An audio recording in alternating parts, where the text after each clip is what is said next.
Pozdravljeni, sem Marja Milič in poslušate MoneyHow, prvi podcast o upravljanju denarja pri nas.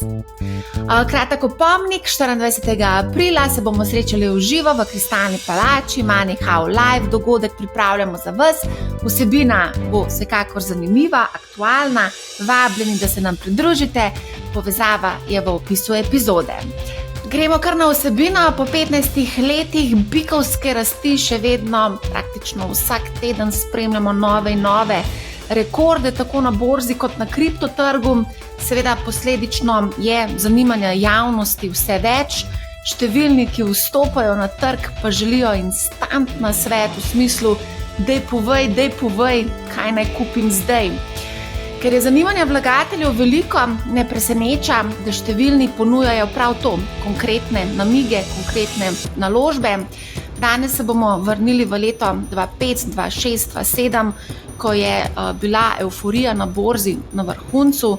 Takrat smo doživljali balkanomanijo. Zadeva je bila tako vroča, da se je celo na TV predvajala TV oddaja Portfelj, in sicer na TV Papriki. Vsebine iz te oddaje so se objavljale tudi v Financah in v reviji Moje finance. Z voditeljem oddaje Portfelj Brankom Železnikom bomo obudili spomine na to evforijo in, kar je najbolj pomembno, dragocene lekcije. Poiskali bomo tudi usporednice z današnjimi časi. Branko je zdaj zaposlen kot vodja prodaje pri podjetju Equito, predtem je delal kot vodja razvoja na Ljubljanski borzi, bil je analitik, upravljalec premoženja in še kaj. Zdravo, Branko. Živijo, hvala za povabilo. Zdravo. Pridružil se nam bo tudi Andraž Grahek, ki ga poslušalci MoneyHow dobro poznajo. Andraž je bil v letih po zlomu upravljalec premoženja, direktor sektorja upravljanja, se mi zdi, in je takrat praktično v vseh medijih pojasnjeval, kaj za vraga se je zgodilo. Andraž, zdravo. Živijo. Preden gremo na resno debato, mogoče, Andraž, glede na to, da si ti v bistvu imaš talent prepevanja, a bi lahko, dobro, metalci po duši, ampak a bi lahko mogoče zarepal? Dej povej. Kaj dej povej? Dej povej, katero delnico naj kupam zdaj. Okay. Pa se že skoraj ti zarepala, ali kaj? Bomo na koncu malo repali. A boš zarepal? Okay. Bomo to za vrhunc podcasta mogoče pustili, če inspiracija pride do tega. Kako dobro, a gremo kar v akcijo. Branko, lahko mogoče gledalcem in poslušalcem MoneyHow, večinoma so mlajši, a ne tam od 20 do 45 let je nekako povprečje, a lahko na hitro predstaviš, kako je nastala oddaja Portfelj na TV Papriki, zakaj je nastala, od kje je ideja, koliko je bila gledana ta oddaja? Ja, taki projekti ponovadi nastanejo sami od sebe oziroma po nekem spletu na ključi. S bivšim lastnikom, solastnikom Paprike, Ajša Vodnik pa Mark Žitnik sta bila takrat lastnika. Z Markom sva bila midva sošolca v srednji šoli, in enkrat po dolgih letih nevidenja sva se usedla na kavi in on meni razlaga, da bi si želel neko finančno oddajo. Jaz mu razlagam, kaj jaz počnem, in sva hitro prišla skupaj. Moja osebna želja je pa bila, da že takrat dajem te stvari malo v eter, in mogoče se bomo pol kasneje tudi dotaknili te teme, zakaj se potem zgodijo zadeve, kot so se takrat in kot se mogoče danes, sploh v Sloveniji. To neko neukost in to smo želeli narediti nek preboj, zato smo se tudi potem povezvali s financami, da smo to še malo bolj dajali v eter, se pravi ta portfelj. Oddaja je bila strukturirana tako, da smo vabili goste, jaz sem povabil svoje kolege, soupravljavce, tudi takrat sem soupravljal en balkanski sklad. Andraž, tebe sem vabil, pa če se ne motim, če se dobro spomnim, takrat pretežno bolj zato, da si pokrival pa zahodne trge, da nismo čist samo balkanjade zganjali. Ja, mislim, da je nadgradnjo do ta oddaja doživela, ko so se pol pridružili določeni, ko smo bolj tudi tujino takrat gledali. Mislim, da je bilo najprej se z Balkanom začel, pa smo pa cel svet zavzeli. Ja, tako. Zdaj ne vem, kakšni so bili rejtingi oddaje, to je bila pač že sama po sebi dosti obskurna televizija, neka privatna manjša, ampak se je kar gledali, tako ne vem, takrat, ko sem šel po cesti, me je marsikdo prepoznal moj ksiht. in me sprašval ravno to, kar zdaj praviš, ne, dej povej, ne. Točno to je. Ja. Ampak ja, no, to je že toliko časa nazaj, občutek, da je bilo to v enem prejšnjem življenju. Ampak dajva povedati še malce o vsebini oddaje. Takrat ste v bistvu nekako uživo upravljali portfelj, v bistvu preko TV oddaje ste v bistvu upravljali portfelj. Ja, vsako sredo smo se usedali, ne, in malo prediskutirali naložbe, ki so jih prejšnji teden zbrali, mogoče kakšno zamenjali, malo povedali, kaj se je tisti pretekli teden dogajalo na trgih. Tako, no ja, taka struktura je bila. Vmes smo imeli pa tudi še kakšnega strokovnega gosta na X temu, ne vem, od davkov pa do premoženjsk oziroma teh zavarovanj in tako naprej. Andraž, kako se pa ti spomniš te oddaje? Ker mislim, da takrat vem, da na mojih financah, tudi na mojih financah smo takrat, sem bila na mojih financah kot novinarka, smo v bistvu povzemali portfelj in objavljali vsak mesec, kaj se je zgodilo s portfeljem, katere delnice so bile najbolj donosne, najmanj donosne, kaj se je prodajalo, kupovalo, tako da je bilo kar precej dinamično. Jaz se spomnim predvsem tako, ker jaz sem začel dejavnosti upravljanja premoženja na pač ameriškem trgu. In takrat, ko sem se jaz pridružil družbi KD Skladi, je bilo bolj euforija okrog balkanskih trgov. Ne? In Branko je v tej oddaji imel veliko teh delnic z teh naših trgov, regionalnih. Ne? In mislim, da je takrat sodeloval Tim Umberger, ki je bil moj sodelavc. Ne? In potem je na neki točki prišel do tega, da pač pridejo v igro tudi bolj te dolgočasni zahodni trgi, da se bolj pohecam. No? In pač takrat je bil izziv, katere delnice v bistvu bomo nekako umestili, bojo naši stock piki znotraj pač KD Skladov, in vem, da smo se takrat to nekaj posvetovali, pa sem pa jaz prišel k Brankotu in so se malo pogovarjali o teh razlogih, zakaj pa kako, zakaj bi bilo določene delnice zanimive, in mislim, da smo imeli tudi nek globalen portfelj, ki je bilo pol še ne par ljudi v bistvu angažiranih tudi, no, rekel, z delov upravljalskih družb ali pa borznih družb, ki pač strani tistih, ki smo spremljali tudi mogoče ta, dajmo reči, zahodne trge, no, ali pa globalne trge v razvoju pa razvite trge. Mislim, da so bili pol še ti portfelji, emerging markets pa global. Tako da pač ja, spomnim se, da ne vem, niti ne vem, kolikrat sem bil v oddaji, iskreno povedano, pač ja, in to je bilo to. No. Lej, jaz take slave nisem doživel, da bi me ustavljali na ulici takrat. Tebe so pol ustavljali, kaj je bil, kaj se je skreširal. Ampak je treba razumeti, da takrat je bilo tako. Ne? Zahodni trgi so bili res totalno nezanimivi, ker pač določene delnice na balkanskih borzah, sploh kakšna Bosna, Srbija, to so itak šibale, ne vem, v 3 mesecih 100% rast in podobno ali več. Ne? Tako da takrat zahodni trgi niso tako izgledali, kot danes, ko Nvidia zraste, ne vem, krat 5 v enem letu, recimo. Ne? To je danes bolj zahodni trgi, kot balkanski izgledajo takrat, pa naši lokalni tako kot zahodni. Ne? To je mogoče zanimiva primerjava, ko bi jaz zdaj. Ja, mogoče, ja. Zdaj, če gledaš za nazaj, jaz sem šla malo pogledat, kakšne to so bile res, to so kar delnice, ko res konkretno poletele v roku enega leta, so bile po 1000% donosnosti. Sej bom objavila tudi eno slikco grafa, kakšnega od teh podjetij, ker to je res kar zanimiva slikca, no, vidice ta spike, ne, ta skok. Kako Branko, se spomniš, kakšna je bila euforija takrat na balkanske delnice? Lahko malo opišeš tisto vzdušje? Ja, vzdušje, kratko in sladko. Lepo si to povzel. Mi smo se pravzaprav zelo borili s tem vzdušjem, ne, znotraj, tako kot že Andraž nekako želi urisati zgodbo pri njih. Ne. Vsak vlagatelj, potencialni, ki je prišel, mi smo imeli tudi borzno DZU, se pravi Družbo za upravljanje skladov, ne, takrat Medvešek Pušnik, kjer so mene angažirali, da bi ta portfelj Balkana oziroma balkanski sklad vodil kot nekega obskurnega tam nekaj, ravno to, da smo zraven, ker so vsi slovenski DZU odpirali Balkan. Ne. In mi nismo nikoli bili pozicionirani kot neki specialisti za Balkan. Tu so bili KD, ki je imela tudi svoje filijale oziroma borzno-posredniške družbe po Balkanu, pa kaj je bil Publikum, recimo, ne, je bil zelo prisoten. Mislim, vsi drugi so bili pred nami, ne, pravzaprav po prisotnosti in tudi po know-howu v končni fazi na tem trgu. No in tudi mi smo se tega polotili. In jasno, seveda, ne, ko se je cela Slovenija, pa čeprav smo mehni kot skupnost naložbenikov takrat bili, ki smo se polotili teh trgov, to je šlo samo še v nebo. Ne. Se pravi, likvidnost na teh trgih je bila mizerna in ko so vsi te skladi naši, ne vem, 5 ali koliko nas je bilo, planili s tistimi silnimi milijoni na te trge, ni bilo druge, kot da doživimo te spajke. Potem za nami so štartali še Hrvatje, v isto vrečo metal.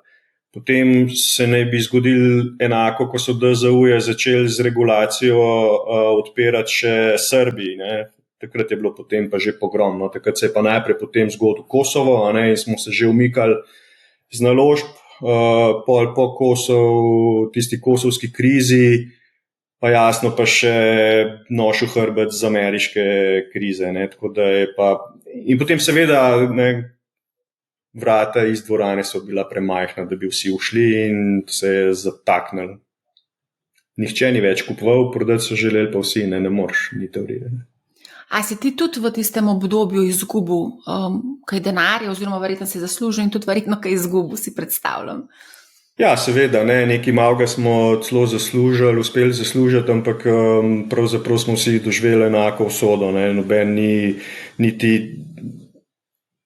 Sanja se ti ni, da bo prišlo do takega, na drugi strani, takega reza, takega krča. Ne.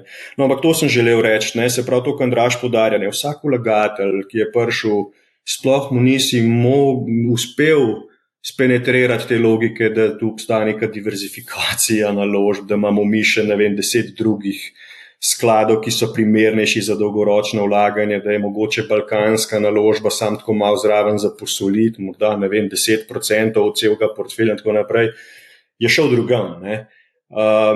Striktno, izključno samo Balkan, jasno, in to je mogoče, zato sem se tudi odzval temu vabilu, ne toliko, da obujamo te sladko-kisle spomine, je čisto ok, da se poskušamo na osnovi preteklih napak kaj naučiti. Ampak zato, da predvsem še enkrat poudarjamo, kako zelo nepismeni znamo včasih biti na splošno slovenska družba kot vlagatelji in pri tem razumevanju nas marsikdo šiša in po levi in po desni. Ja, se strinjam, ja. Daj mi se še to povej, recimo v tem moodu, ko ste bili takrat, ne, vedno pravimo poberite dobičke z mizo, vsaj nekaj pober z mize, ker smo nekako, kar držimo, hodlamo te naše investicije, ker mislimo, da bo to še naprej gor. Koliko je bil ta mindset, ta hodl mindset takrat prisoten med ljudmi? To je bilo vse tako instant, da sploh ni prišlo niti še do te logike, ok, sem pa mogoče že 3 leta v tej naložbi, pa bi nekaj ven pobral. To je bilo samo bum. In mogoče se je zgodila danes, ker lahko smo pametni za nazaj, ta sistemska napaka, mogoče tudi z vidika same regulacije teh skladov, ko so se odprle, ker kaj se je zgodilo? Pravzaprav so takrat slovenski regulator izenačil status teh balkanskih skladov z zahodnimi, po statusu, čeprav tega niti ne bi smeli imeti. Ampak je bila logična poteza, ker so bile to neke države, ki so se približevale Evropski uniji, posledično še vsem tem zavezam, o reformah in tako naprej, in je bila logično, da bi Slovenci mogoče pa med prvimi stopili na ta trg, tudi z tega vidika varčevalskega. To hočem, mogoče bi se takrat morali te sklade registrirati kot neke hedge sklade, v smislu, da niso to klasični delniški skladi, kjer morajo biti, ker so zavezani, da imajo vsaj 75% naložb v delnicah, se pravi, v teoriji bi se potem lahko zgodilo pri manjših teh skladih, da bi se lahko pa tudi spraznili oziroma bi šli v kakšne druge naložbe, denar, depozite, obveznice in tako naprej. Mi smo bili primorani tiskovati. Denar je pa tako instant noter letel v te sklade, da si sploh ne moreš misliti. To je par milijonov padel na dan, samo naš sklad pa je bil en manjših. In to ne moreš niti splasirati. Andraž, to si ti že večkrat na podcastu omenil, kakšna je bila takrat situacija. Ja, se Branko govori o tem, da ko imaš pravila upravljanja za klasičen, to so bili v bistvu navadni vzajemni skladi, kot jih danes poznamo, pač danes se UCITS imenujejo, takrat ne vem, če je bila že UCITS direktiva sploh, ampak kakorkoli, ti imaš v naložbeni politiki najmanj, ne vem, takrat je bilo 75, kasneje se je dvignilo celo na 85%, moraš imeti v lastniških vrednostnih papirjih, ki so, ne vem, v tvoji naložbeni regiji ali karkoli pač, kamorkoli že pač investiraš, ne? In to je pomenilo €1 not, jutri mora iti 85 centov na balkanske trge. Ne? Tako je Branko rekel, če je prišlo milijon noter, najmanj 850 000 evrov in 10 milijonov, 8 milijonov pa pol. Tako da, zdaj pa, kar se je pol začelo dogajati, je, da denar ni sam preko skladov tekel, ampak je tekel tudi pač direktno, a ne so določeni investirali, pa mogoče moramo gledati to balkansko zgodbo kot nekaj, kar je bilo povezano že s prejšnjim dogajanjem na Ljubljanski borzi. Ker Ljubljanska borza je po uvedbi evra doživljala tudi svojo renesanso, mislim, začel se že malo s prevzemom mleka, takrat so malo ljudje odkrili, da borza obstaja, malo bolj, delnice so začele rasti in v bistvu tisti, ki so mogoče malo zamudili slovenske čase, so tudi videli to priložnost, da v bistvu malo nadoknadijo na balkanskih trgih in to se je začelo pač na nek momentum se je začel oblikovati, tako sem jaz od zunaj rekel, dojemal bolj. Sam nisem bil toliko aktiven, ker nisem v tistem trenutku upravljal teh trgov, niti nisem sam investiral na njih. Sem pa pač poznal kolege in se z njimi pogovarjal, tako da je bilo čisto drugo. Bil je fun part DZU-ja, to fantje, ki so pač investirali na Balkan, oziroma zdaj, takrat se doživljal kot mlad človek, da se blazno veliko dogaja in si drugače mogoče gledal to, rekel, ta proces, ki zdaj, ki gledaš nazaj, ko ugotoviš, da nož reže tudi na dol, ne pa sam na gor ali kva že točen. Ampak to se je takrat dogajalo. Zdaj pa kar se je dogajalo tudi usporedno je to, da smo začeli opažati, tudi jaz, kasneje, ko sem malo bolj več odgovornosti znotraj upravljalske ekipe začel prevzemati, da so ljudje prihajali z idejami, da si bojo sposojali denar in ga dajali v sklade tudi noter. Verjamem, da so tudi tako zraven kaj direktno to počeli. Spomnim se živo enega gospoda, ki je bil direktor celo enega podjetja, ne zdaj velikega, ampak tu je ni multinacionalka, regionalna, dajmo reči, multinacionalka, če lahko temu tako rečemo, in je rekel, jaz sem k vam prišel, ker sem pogledal vaše donose in so takrat bi za nazaj več kot 20%. A mi lahko garantirate, da bo tudi naprej več kot 20%? Sem jaz rekel, nič ne moramo garantirati. Gledaj, tole je nemogoče. Je rekel, tako je, ker jaz to moram vedeti, ker bom vzel kredit in bom dal noter in mora biti 25%. In pa sem sam jaz rekel, mi vam tega ne moramo garantirati, lahko greste pa kam drugam, pa probate. Ampak to je bilo tako. Mi se danes ukvarjamo s tem, kako bomo povprečnega državljana naredili bolj finančno pismenega. To je bil pa človek, ki je bil odgovoren za poslovodenje, ne vem, neke firme, ki si predstavljal, da je imela nekih 10-20 milijonov prihodkov, pa nekih 20-30 zaposlenih, pa tudi nad glavo kakšen večji sistem računovodska in kontrolinga. Kaj hočem reči? Vsa una izobrazba, pa MBA, pa ne vem kaj, niso nič pomagali v tistem trenutku, ko se je, ne vem, tak pes ali pa vrag strgal dol iz ketne in je pohlepšil in so vsi hoteli nekaj zaslužiti. In pač takrat smo malo kompas zgubili, kar pa ni nič nenavadnega, ker se mi zdi, da v vsakem napihvanju balona se skoraj more zgubiti kompas, da se balon zgodi, da se napihne. In se mi zdi, da se pravim, mogoče ta paralela danes se meni zdi, da zelo malo na zahodnih trgih v ZDA spet malo kompas zgubljamo, po mojem občutku. Zdaj pa koliko časa se pa to lahko dogaja, zelo dolg časa, dokler je sentiment ta prav in noben ne vidi težav, ki so tako zelo jasne in pač denar teče v eno smer bolj ali manj. In takrat je denar tekel v eno smer, je pa Branko imel super argument.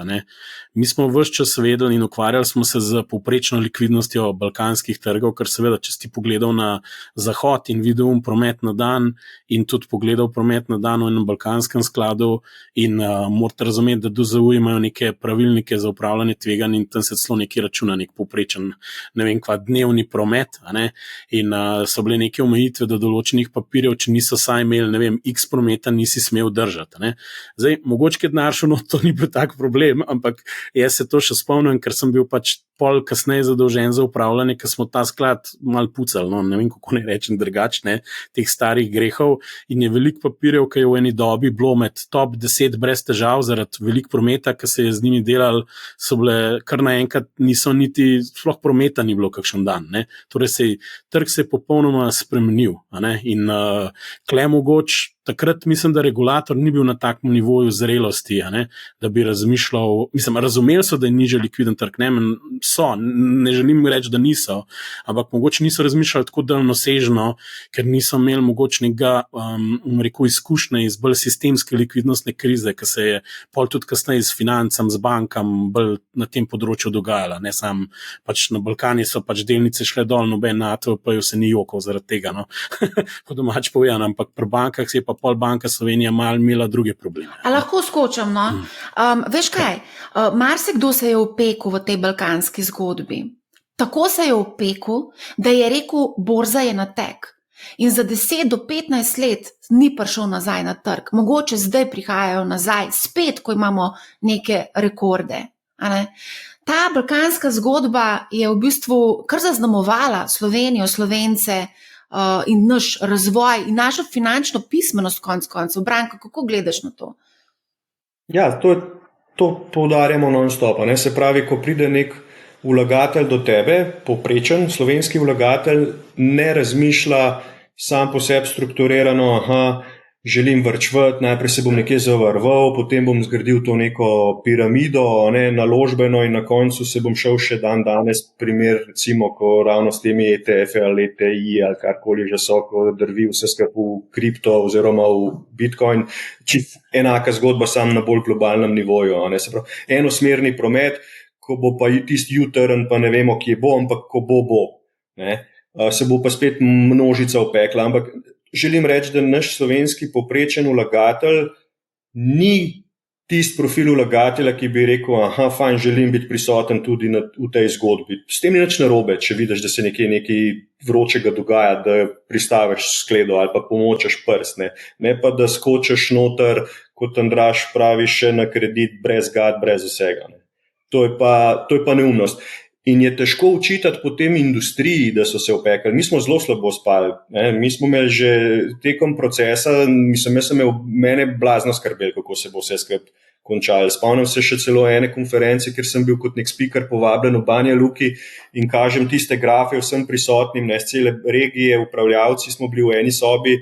Sem rekel, zakaj smo se mi sploh borili? Mi smo čisto v istem čartu gor, vsi gremo v eno smer, ampak to, fante, se ne bo dobro končalo, ker sem videl, kaj smo mi bili primorani kupovati, kakšne delnice, kakšne traparije, pravzaprav si že pol na koncu bil primoran kupovati te sklade. Ti nisi mogel če mal, v Nemčijo po kakšno normalno delnico.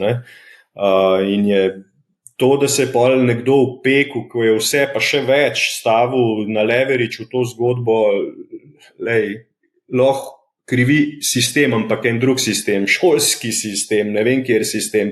Mi smo štartali kot Slovenci s fantastično zgodbo s temi certifikati, kjer bi lahko plebs podučil, kaj je to delničarstvo, pa očitno ni bilo to nobenemu interesu. Tako da mi smo še vedno, kar se tega znanja tiče, goli in bosi. Super, da si to omenil. Takrat je bilo ogromno razprav, ki so bile zelo akademske narave tudi, Slovenija je imela kot del Jugoslavije nekdanjo družbeno lastnino. To je bil tako svetovni unikum. To pomeni, da vsak je mu delež, pod soncem nečesa, kar država ima v lasti, in pa je bilo treba, niti država ni imela v lasti, družba je imela v lasti. Država je bila pooblaščenec za družbo. Pa je bilo treba na nek način razdeliti to, kako bo modern svet zgledal, glede na to, kaj kdo uporablja, pa kje švi. To besedo, tako smo mogli. In pa smo prišli, pustimo zdaj hiše, pa stanovanja, pa te zadeve, in pa smo prišli do deležev oziroma delnic v podjetjih. In takrat so te certifikati bili kot neke vrste valuta nadomestna, ki so jo dali ljudem zato, da bojo lovili, del družbene lastnine, in bojo dejansko prišli v lastništvo. In veliko ljudi je takrat, ker se ni strinjali z načinom odprave družbene lastnine, tudi avtoritet akademskih in drugih, govorilo o tem, da to nič ni vreden. In se mi zdi, da je to izjemno zaznamovalo tudi tiste generacije, ker niso verjele v to, da kapitalski trg je mesto, kjer ti lahko uplemenitaš te prihranke. In veliko ljudi, tudi če je to, na nek način unovčilo za pravo delnico, so relativno hitro to prodali. Ni bilo tega zgodovinskega spomina, ni oče kupil delnic in od njih nekaj imel za penzijo ali pa celo obogatel, iskreno povedano, in da bi sin to videl in pol še, vnuk to razumel, da to funkcionira. Tega nismo imeli in se mi zdi, da iz tiste epizode pač bi lahko bistveno več dobili ven. Če bi bil širši krog ljudi, ki bi bil takrat na Ljubljanski borzi in tudi dlje časa vztrajal, pa ne pravim, da eni niso še certifikatov danes, kakšne delnice Krke držijo in tisti so lahko super happy, ker po mojem so milijonarji. No. Tako da v bistvu, tukaj smo pol to malo zgubili priložnost, ker na začetku nismo ljudi izobrazili in kaj bilo, večina jih je bežala stran v bistvu od teh delnic. Ne?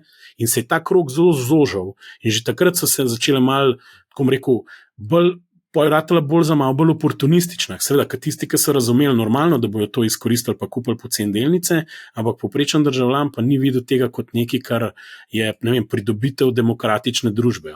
Ne vem, ko ne rečem. Podobno situacijo smo imeli zdaj z ljudsko obveznico, ko v bistvu se mi zdi, da finančno ministrstvo vse ni opravilo domačo nalogo finančnega opismenjevanja ljudi v povezavi z to obveznico, tudi samo nerazumevanje, kaj se je dogajalo z delnico NKBM-ja, naprimer so kar malo mešali ljudje in konec koncev tudi novinarji. Mogoče vse, če lahko ostanemo še malo pri tej balkanski zgodbi, ker se mi zdi, da ravno te izkušnje iz tistega časa so ful zaznamovale več generacij, ker starši, ki so se opekli v tej zgodbi, so prenašali to sporočilo naprej na otroke. Se pravi, in potem so otroci nekako kar ponotranjali, da je pa borza na tek. Zdaj po 15 letih, se pa v bistvu zdaj, ko imamo spet neke rekordne ravni, tudi mogoče mlajši odločajo za te investicije, vstopajo spet na rekordih, tako da ne vem, kako se bo to končalo. Branko, kako ti gledaš na to prenašanje iz roda v rod? Ja, to, kar oba izpostavljata. Pri nas ni te tradicije, da bi se v nedeljo ob župi pogovarjali, dedek pa fotra poslušaš, kjer sklade že on vse imel, pa kako se tega lotiti, pa potem še sine mogoče pristal svojo sklečko in začne opisovati, da zdaj pa več ne temelji nič več na zlatu, da zdaj imajo pa neke digitalne substitute za te stvari. To bi bila nek zdrav temelj, ker bi se potem znotraj celice familije lahko odločali, kako in kaj naprej. Mi pa zelo dobro je bilo rečeno, smo imeli to konferenco o pismenjevanju pod pokroviteljstvom Agencije za trg vrednostnih papirjev, smo tudi mi sodelovali pri Equitu in je bilo dobro rečeno vodoma, se pravi, Slovenci znamo investirati samo na način, kot šport gremo v naravo in hodimo po Tivoliju in je to za nas ultimativen šport, potem pa nič, pa so pa skoki, pa smo pa Petri Prevci vsi. Vmes pa nič, in tukaj je podoben. Ne znamo si zgraditi nekega normalnega, dolgoročno vzdržnega portfelja, ker sploh ne vemo, kaj to pomeni.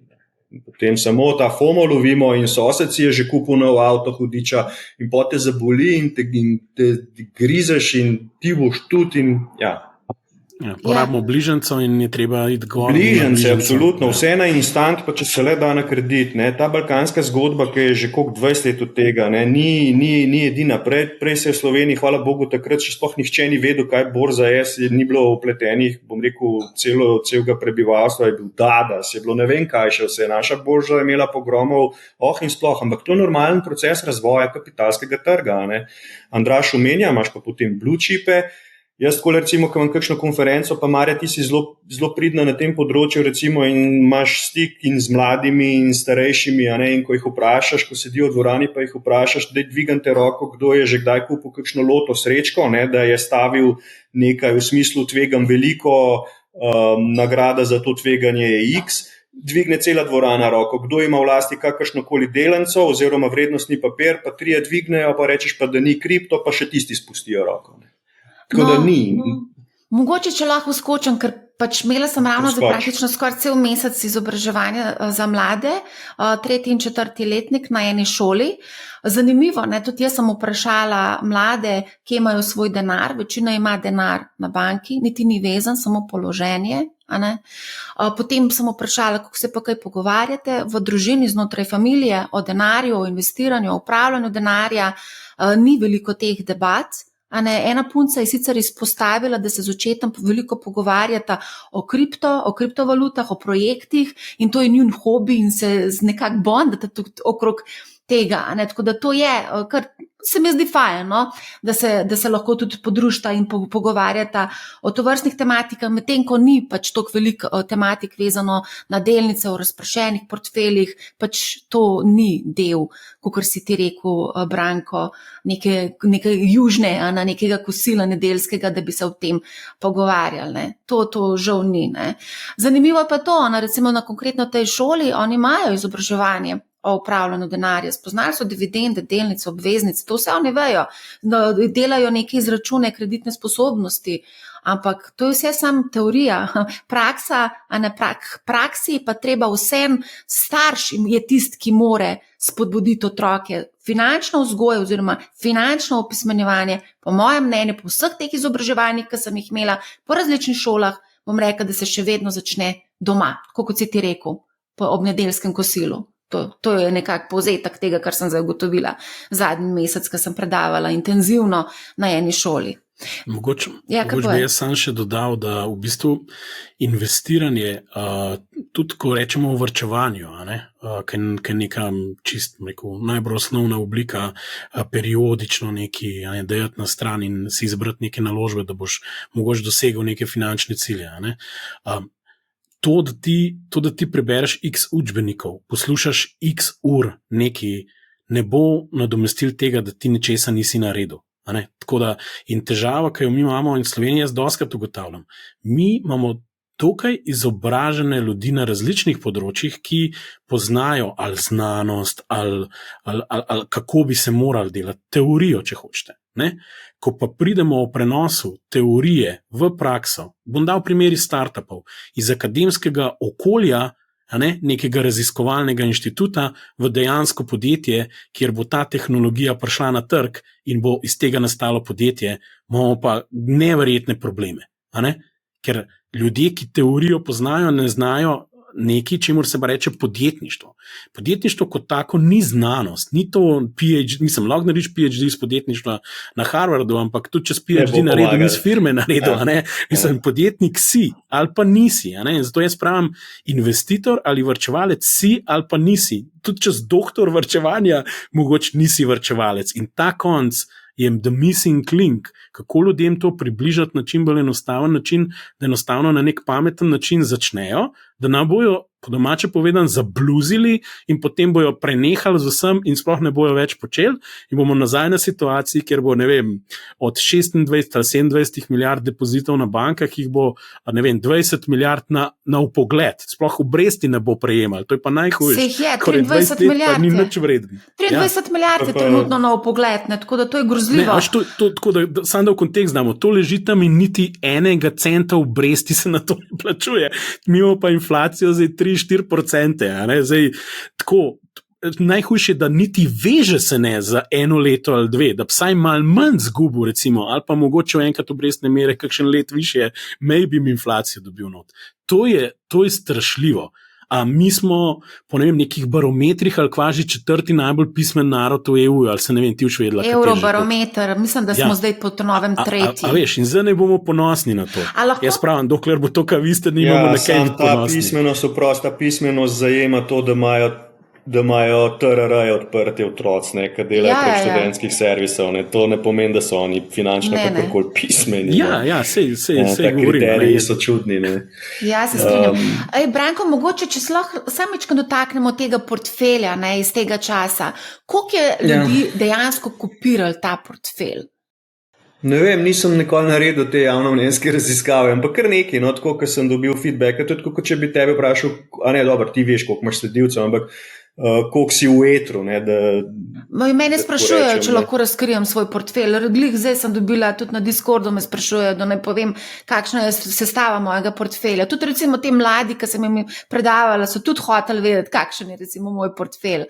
Ampak, to je zelo sladko, ne vem, so kar sledili tudi taki ljudje, ki jih Andraž omenja, recimo, kakšni, ki misliš, da bo že imeli neko svojo logiko razvito, pa so vsem sledili, ker pač takrat je bilo to hot in če smo mi pri koritu to počeli, kje pa boš, sej kontra trga se še najmanj splača hoditi, mislim jih.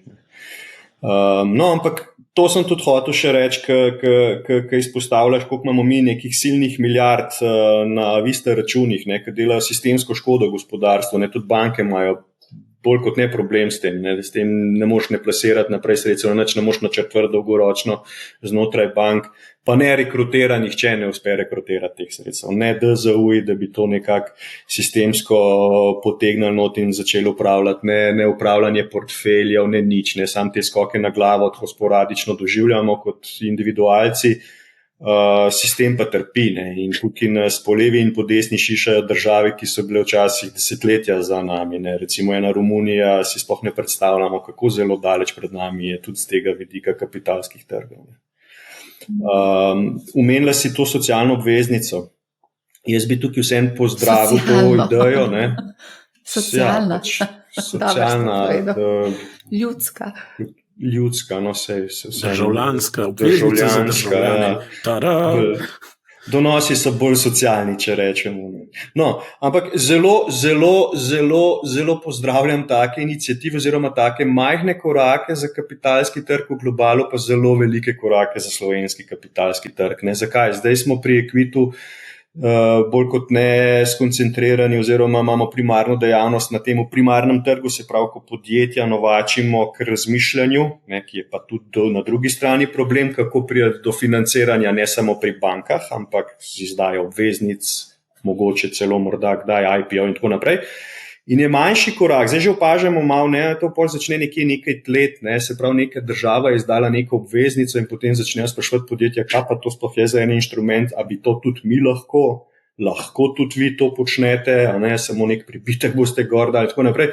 Vse zgodi, In tudi z vidika investitorjev je veliko manjši preskok, se pravi, če gre on iz teh depozitov, ki so negativno donosnost, ko štejemo še inflatorne učinke, gre v neko ljudsko obveznico z minimalnim donosom in pa recimo temu minimalnim tveganjem, glede na to, da smo sami sebi kot državljani tudi kolateral oziroma na drugi strani zaščita. Je manjši preskok zdaj v neko podjetniško obveznico iz tega, kot pa direkt iz depozita v nekaj, ki ga ne nagovoriš nikoli. Tako da taki koraki so zelo dobrodošli. Zdaj, koliko je pa to ministrstvo truda vlagalo v samo izobraževanje, ne vem, se to je tak dolgoročen proces, tudi v šolski sistem spremenil. Se strinjam. Je pa, recimo, vprašala sem učiteljico, ki uči na tej šoli, ker imajo precej vsebin iz osebnih financ, če so izkoristili ta momentum, da so otrokom pojasnili, kaj je to ljudska obveznica. Žal ne.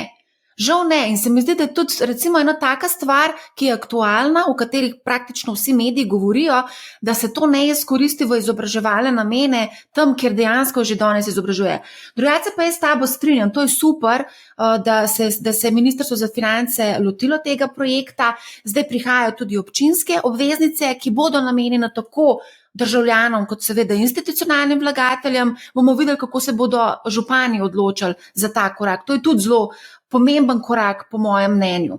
Ampak vsem bi rada, da ostanemo mi še malo pri tem kopiranju portfeljev, zaradi tega, ker trenutno obstaja kar nekaj projektov v Sloveniji in konec koncev tudi izven naših meja, kjer v bistvu predlagajo konkretne delnice. In to se mi zdi mogoče v tem okolju, ki je v bistvu razgreto okolje, vedno se na koncu je treba vprašati, kdo nosi odgovornost in kakšna je ta odgovornost. Tako da mogoče tudi z tega vidika bi rada, da vse malo ostaneva pri tem, ker konec koncev mediji objavljajo, ne vem, žal mi je, da nisem kupil več te in te delnice, ali pa razmišljamo o nakupu te in te delnice, a nakupili smo to in to delnico, ravno upravljajo nek portfelj, ki je javno predstavljen, in to tudi nosi nekatera tveganja. Ljudje bodo to kopirali, to je dejstvo. Ja. Pa me zanima mogoče vsem tvoj pogled na to. Kakšne so pasti? Dajmo ljudi opozoriti na to. Mislim, da imajo vsi te vlagatelji, Maxi in mi, neke disclaimerje, nas kopirati. To je samo primer dobre prakse, oziroma primer. Jaz se vedno vprašam, kaj se bo zgodilo tem, ko bo prišlo do nekega pogroma, če bo prišlo, in kaj bojo potem, kako bojo to upravičevali. Te akcije so vse dobrodošle, a ne? Ljudje naj to berejo. Zdaj mogoče to itak ne pride tako zelo v eter na širšo raven, da bi sploh kdo karkoli imel tega, tisti, ki to sledi, se pa že tako ali pa drugače s tem ukvarja, ljubiteljsko ali pa celo profesionalno. Ne? Ampak moje mnenje o tem, čim več teh akcij, ne? Čim več manihawov, čim več vsega, mi rabimo tega ogromno. In ko boš z 5 strani slišal o eni in isti stvari, pa pa mogoče lot. Ja, se strinjam, ampak vsem pri konkretnih delnicah je pa vsem treba biti malo previden in mi skozi opozarjamo, treba je narediti domačo nalogo, vedeti moraš, zakaj si kupil in vedeti moraš, kdaj boš pač prodal to zgodbo, ne pa slepo slediti nekomu, ki ti je to mogoče malo serviral na pladnju. Mi pa iščemo, tako kot smo začeli, instantne svete, konstantno iščemo neke bližnjice, To je pa drug problem, ne? Se pravi, da nauči me loviti ribe varianta, ne mi poloviti celega škafa, da se bom dosidga najedel.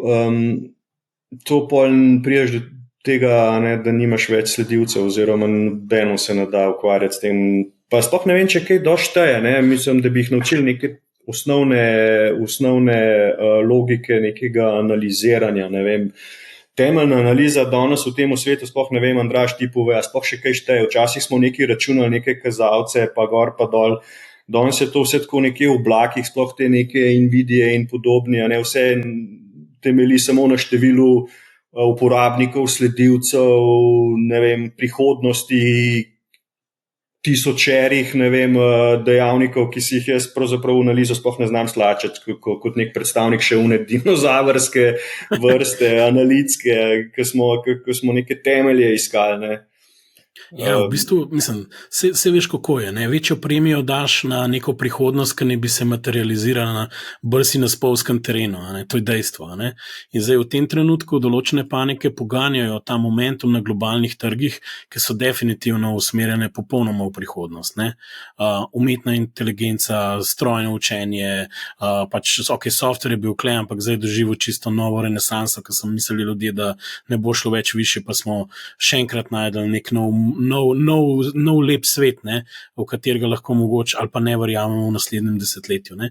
Zdaj težava, ki tukaj nastaja, je zelo enostavna, ne, da to je že težko razumeti za tiste, ki so znotraj, rekel, dogajanja. Ne. Bom dal primer. Za en Microsoft, za en OpenAI, za ene startupe, ki jih Silicon Valley financira. Kaj oni vejo, koliko teh čipov, ki jih bojo zdaj kupili in na podlagi katerih bojo ta model, ne vem, nek naredil, foundational ali pa neke druge, rekel, aplikacije na tem, kakšna komercializacija točno v prihodnosti.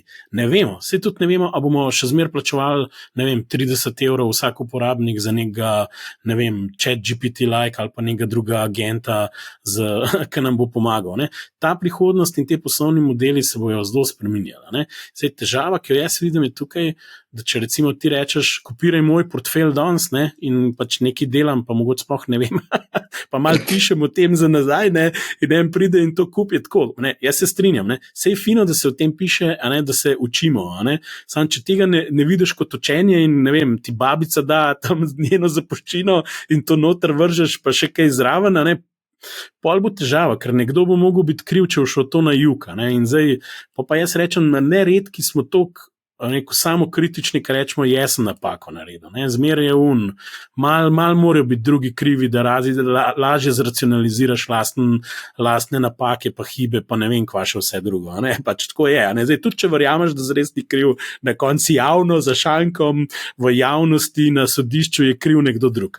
To je dostkrat primer. In jaz osebno v kopiranje portfeljev ne verjamem popolnoma nič na dolgi rok, so bili pa, sej tukaj imamo eToro, ki je v bistvu to pripelal po moje na največje možne ravni, ki jo lahko pripelaš, v smislu monetizacije tega, kjer v bistvu imajo tako približeno. Oni imajo enega enega vlagatelja, ne vem, Andraža, Jožeta, Jozefa, karkoli pa že, ne, ki tam nek portfelj ima, ne, in ga nekdo, ker je bil pač uspešen v zadnjih 12 mesecih, začne kopirati. In zdaj, seveda se te portfelji skozi šiftajo, vlagatelji se menjajo in ljudje sledijo različnim ljudem in v zadju tega je velikega volumna in premikanja papirjev levo, desno, navzvod, gor in dol.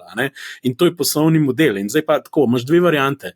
Lahko si curious, ko folk tam pač izbira in pač je to nek tvoj hobi in je mogoče iz tega celo nek sistem ugotoviš, kako najdeš, kaj ne početi, ker tudi to ti kar fino koristi, kaj ne početi. Pol mogoče veš, kaj početi, sam če pa ti slepo skačeš iz enega lotosovega cveta na drugega, pa enkrat sam skočil dol, pa boš v vodo padel in to na dno ribnika verjetno. Tako da par skokov in verjetno pol je nula na portfelju. Tako, skozi leta govorim, ne zdaj tako skozi mesece.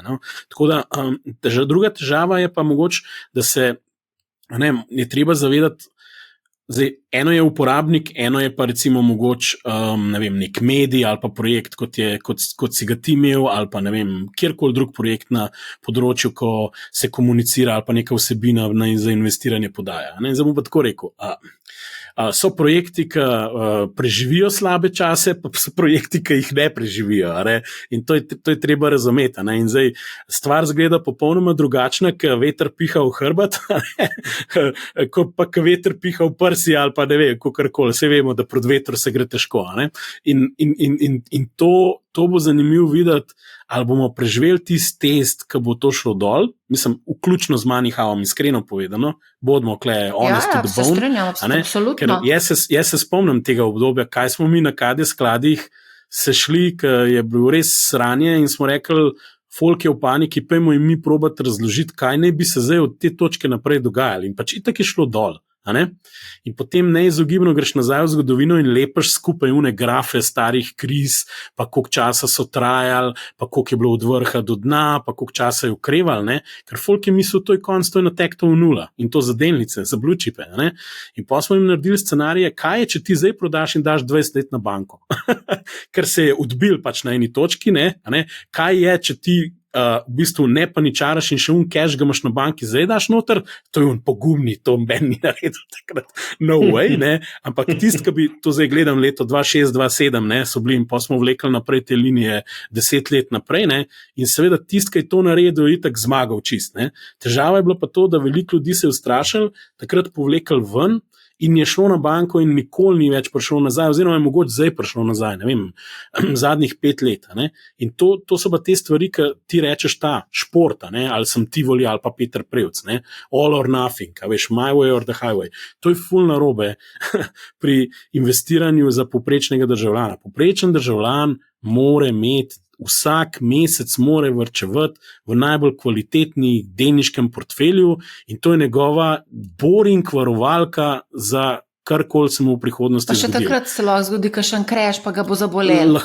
Lahko, ampak če imaš še takrat pojačaš, Takrat pojačaš, recimo, če lahko. Ampak to je najbolj kvaliteten možen papir, ki na planetu obstaja. A veš, kaj hočem reči? In to moraš imeti. In zdaj mej. Zdaj, koliko boš pa ti šel levo, desno, a se boš po Tivoliju sprehajal, a boš Peter Prevc, a boš tam nekaj dodal, a boš šel v kripto, a boš šel, ne vem, bog si ga vedi kam, diamante, rudnike, je pa drugo. A lahko sem malo skočam, ampak vse veste, kako je, ko se skrešira za 50-60%, je psihologija, ta negativizem, ta depresija prisotna praktično povsod. Pišajo mediji, konc sveta, boža se je skreširala, slikajo tistega medveda.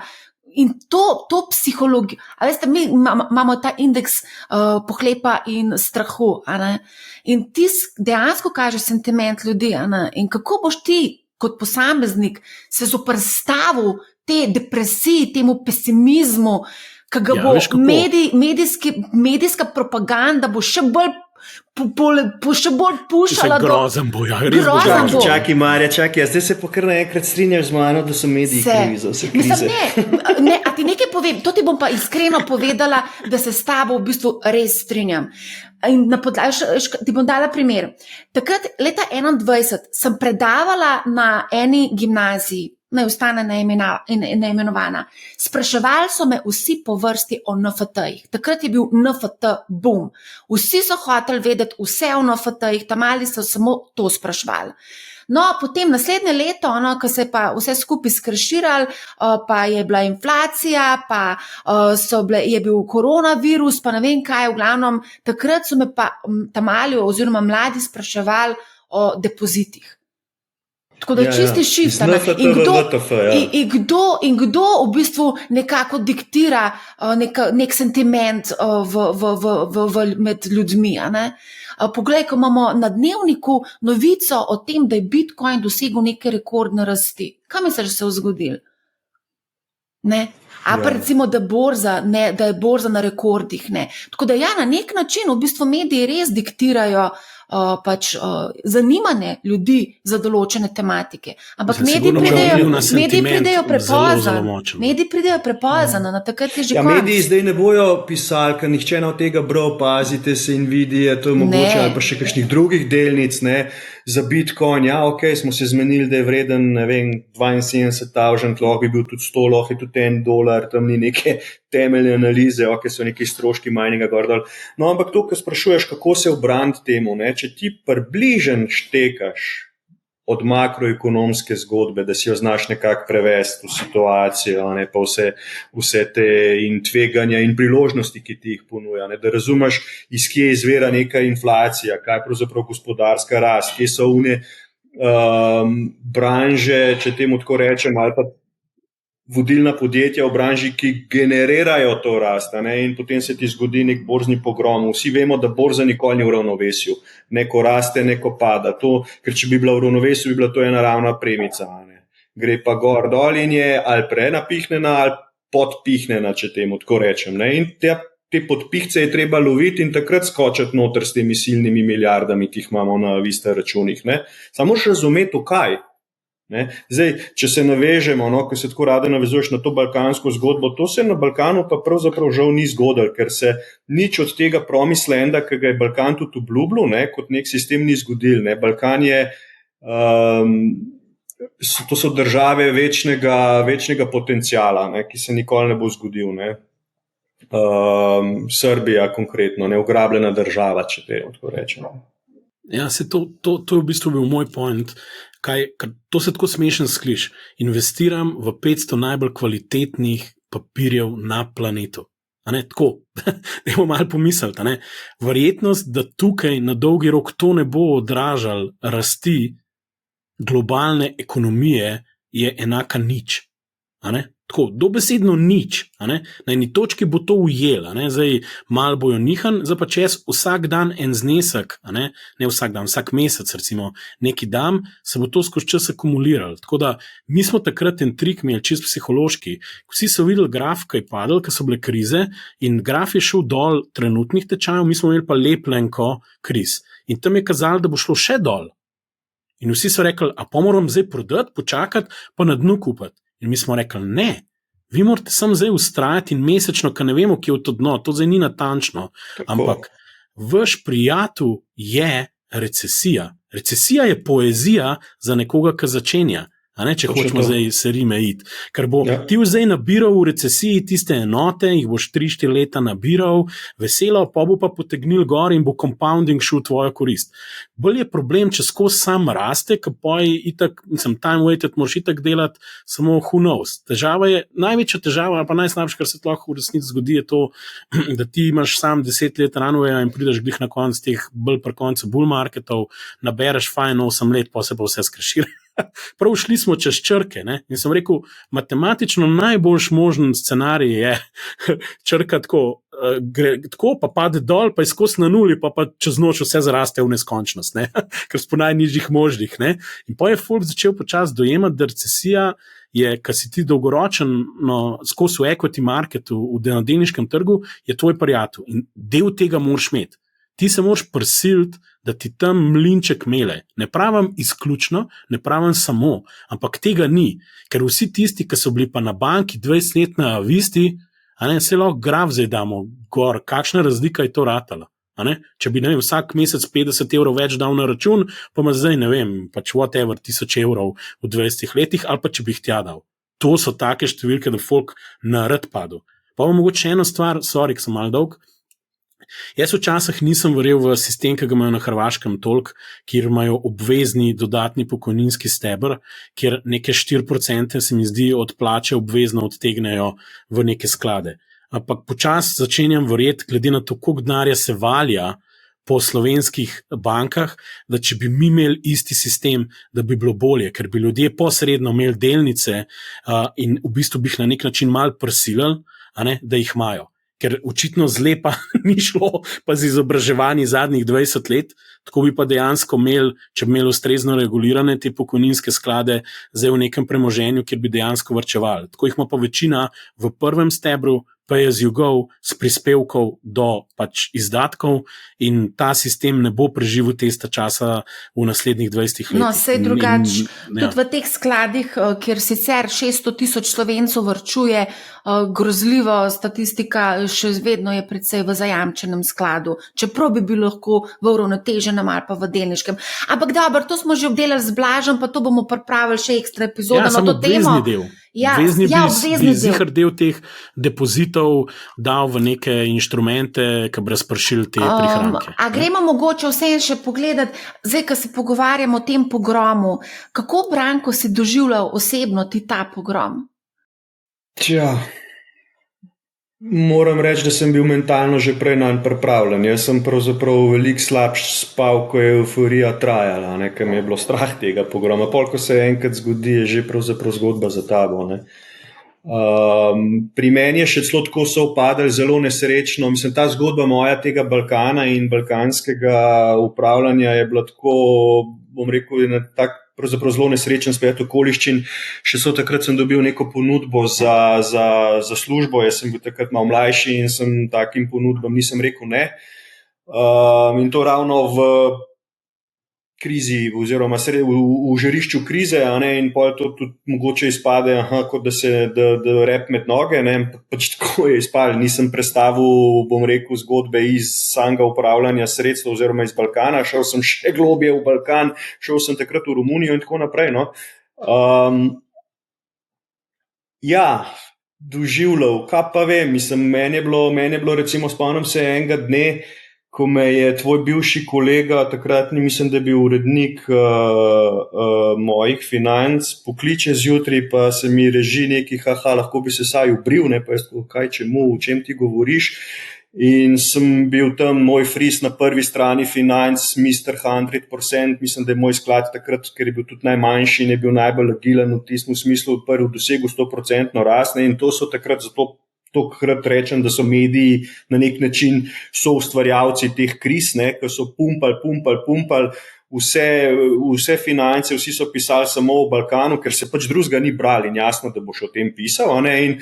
Mr. 100%, in to je izgledalo tako tudi z vidika regulatorja zelo nesrečno, da smo mi te neke članke naročali. Takrat je bila morda industrija, tako kot si že Andraž omenil, upravljanja skladov malo manj zrela, kot je danes. Takrat je bila še praksa, da si ti neke pretekle donose obešal na billboarde, pa se tam hvalil, da si naredil v prejšnjem mesecu 50% in navalite vsi, ker obljubljam, jaz znam, jaz sem alfa in omega.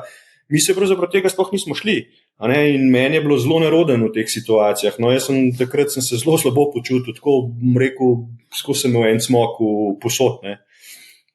Ko je prišlo do te krize in vsega tega, je bilo že pravzaprav neko katarzično stanje. Ti si se pol tudi umaknil iz finančnega sveta, če se jaz prav spomnim? Dobro, to potem, ko sem v Romuniji neki smo tam upravljali, tudi smo imeli DZU in tako naprej, potem sem se pa premaknil po družinsko podjetje in tudi zdaj bolj kot ne delujem na področju svetovanja podjetij in tega financiranja in tako, to borzo in to samo še za lasten hobi. Pa ko si me že izvala v tem smislu, in povabila vdajo, jaz moram tako reči, ko mene kdo vpraša, ne veš, kako se tega lotiti, koliko sredstv, najprej vprašanje, koliko denarja jaz rabim, da grem na borzo z njim. Vsak mu rečem, jaz za svojih hčeri varčujem pri naših domačih upravljavcih.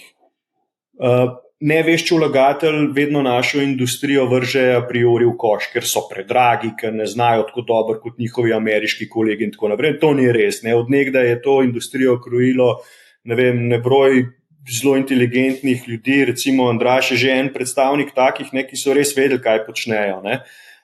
In jaz jim zaupam in recimo za svojih hčeri dolgoročno vrčujem 150 evrov, recimo na mesec, dajem vsak mesec, lepo za njih in se tiske sploh ne dotikam. Ne. In gre preko trajnika in tako recimo bi jaz svetoval nekomu, da začne. In 5 let to počni, v 5 letih se bo to, če bo še trg malo naredil, zgodil, 10 000 evrov, neki, in potem pa mogoče se boš tudi, ko boš spremljal, kaj se je dogajalo, pa lahko spremljaš, kaj je naredil upravljavci v teh nekih schemah, ki ti jih ponuja vis-a-vis nekim delniškim indeksom, ki obstajajo, kot nek benchmark.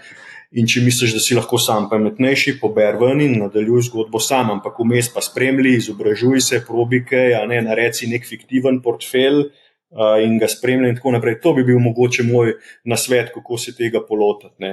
Ne na polno žgat delnice. Ja, mislim, ne vem. Andraž, dej se bomo zaupati domači industriji. Mi pri nas tudi v financah se vedno spopadamo s to ekonomijo obsega. Jasno, da je pri nas upravljavska provizija nekoliko višja ali pa veliko višja od nekega ETF-a, globalnega, BlackRockovskega, ki ima milijarde na upravljanju. Ne? Logično, ampak ti greš lahko do tega našega Janeza upravljavca, se z njim po slovensko pogovarjaš na kavici, ti morda še kaj več pove, kot pa to, ko samo preko neke platforme nekaj kupuješ in prodaš, pa pravzaprav sploh ne veš, zakaj gre. Ne? Mogoče za kakšnega res neukega je to lahko prva postojanka, tako kot si tudi sam povedal, prvih 5 let, potem pa mogoče narediš domačo nalogo in poiščeš alternativo, če nisi zadovoljen s tem, kar si dobil. Se strinjam. Tudi konec koncev sem jaz začela na tak način investirati, tako da sem investirala v domače vzajemne sklade, ampak takrat so bili drugačni časi. Danes so pa spet malo drugačni časi, zgodila se je demokratizacija financ in veliko opcij danes obstaja za investitorje. Tega mogoče v naših časih, ko smo začenjali, ni bilo. Kaj pa ti, Andraž, bomo zaključili počasi, da namo predolgi za zaključek, mogoče, če poveš kakšno svojo misel, mogoče paralele tistih časov z današnjimi časi. Iskreno povem. Če bom repel, da povej, kam denar gre zdaj, ali kaj v tem smislu. Kjer stocks about zdaj. Kakšen klemen v ponašanje, kva smo prišli, kje pa so bile kva že, ali kako, kad delnice hoče imeti, a ne, a veš, ne, da se malo pohecam, nam nadaljeval, vas ne bom več teroriziral s svojim ponašanjem, repanjem, ampak mogoče dejansko sem šel gledat mal, da bi jaz mal ta najdodevno zlepljenko kriz, ki smo jih imeli, moram poiskati, če sem na kakšnem USB-u, to je tako kot Bitcoin, veš, ker sem pozabil, pa ne vem, kaj je USB, sam jaz nimam gor Bitcoina, ampak zlepljenko starih kriz, katastrofa je. V glavnem, veš, ne tako res, Jesus Christ, kaj to o meni pove, ne? To je bila ena stvar, druga stvar sem pa začel spet mal gledati en star graf, ki je ljudem, en podatek, ki je ljudem vsem razpoložljiv, in to je od Roberta Schillerja, Cyclical Adjusted Price to Earnings, on ima na spletno stran in updata podatke in gleda v bistvu ciklično priklejen dobiček za S&P 500, glede na obrestne mere in kje smo. Ne? In občutek imam, da tako po vseh standardih smo na eni točki, kjer se zelo resno sprašujem, kakšni bojo donosi naslednjih 10 let. Ne? In zaradi tega moramo biti pač mogoče malo, ko to govorimo o finančnem izobraževanju, tudi malo se pogovarjati o poteku kriz, kako potekajo, kako se takrat odzvati, kako takrat varčevati, zakaj ne prekiniti varčevanja ali pa zakaj ne prekiniti kupovanje nekih, razpršenih košaric, pa da zakaj mogoče to niso časi, da se najbolj pametnega delaš z neko posamično delnico in takrat biti malo skromen. Ne? Tako da mogoče je čas, da se te osnove tudi vključijo v neko finančno pismenevanje, ne pa mogoče samo, da izkopiraj 2 delnice, pa bo vse super. Ne? Tako da ta konc se mi zdi, ker te learningsi so se malo pozabili, ker smo jih mi takrat probali na KD skladih našim vlagateljem tudi malo razložiti. Bom pa zaključil z eno mislijo, mogoče od enega gospoda, ki je mu ime Gary Baker, ki mislim, da je bil nek direktor CFA inštituta za regijo, ki je enkrat prišel v Ljubljano v okviru ene srečanja CFA inštituta in takrat se je, prav živo se spomnim, se je ogromno razpravljalo, kako je finančna panoga izgubila zaupanje svojih strank, ker je bilo to po krizi in je govoril o tem, kako je treba iti iz transakcijskega odnosa v relacijski odnos. Ne? Torej, da imaš odnos s svojo stranko. Ne? To so, seveda smo se vsi s pepelom posuvali potem, ker je bil vse transakcijski in pol se prestavlja. No?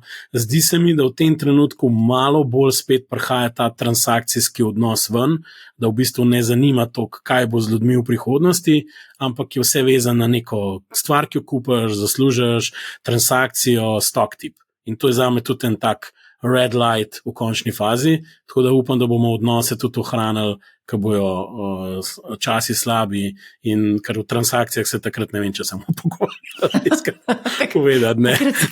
Ko to skup drži, ne pa razpada. Takrat bomo eno drugo žalostinko, bomo pel namo repali. To ne vem, kako zarola takrat pol, ne. Ampak, lej, takrat to olin, ne, takrat to olin. Če imaš nek pameten portfelj, pa je sesud 30%, pa če imaš nek temelj. Takrat moraš himne, ne, gremo v napad, ali kva že točen partizanski. Pa tisto našo partizanstvo zalaufamo. Zdaj bi mogli jokati, vse delnice so drage, kakšen trg je to, lepo te prosim. Pejmo demonstrirati, pa se voziti okrog parlamenta, ne znižajo cene delnic, mislim, ne pa štroma. No. Mislim, come on. Ja, točno to, znamo se pritoževati, koliko je parking drag na Hrvaškem, pa kufe, ne? Ne znamo se pritoževati, koliko je precenjena borza, ne vem, v Ameriki. Ja, točno to. Rabimo demonstracije, borza dol. Borza dol. Cene dol. Borza dol. To je to. Naslednji vikend bomo organizirali. Ne, ti nekaj ne trpaj. Borzniki na kolesa. Točno to. Ja, recimo. Lahko so električni, če niso v formi, v redu je. Ja, gut. A bomo še kaj povedali za konca, lahko kar zaključimo. Se mislim, da smo kar obdelali. Lahko. Odlično. Nismo spremenili. Nismo, ampak mislim pa, da smo vseeno kar obdelali pomembno tematiko, tako da Branko, najlepša hvala, da si bil z nami. Andraž, tebi tudi hvala. Hvala. Dragi poslušalci in gledalci, dragi poslušalci in gledalci, hvala, da ste nas spremljali. Poslušajte Money How, ne bo vam žal in lep pozdrav.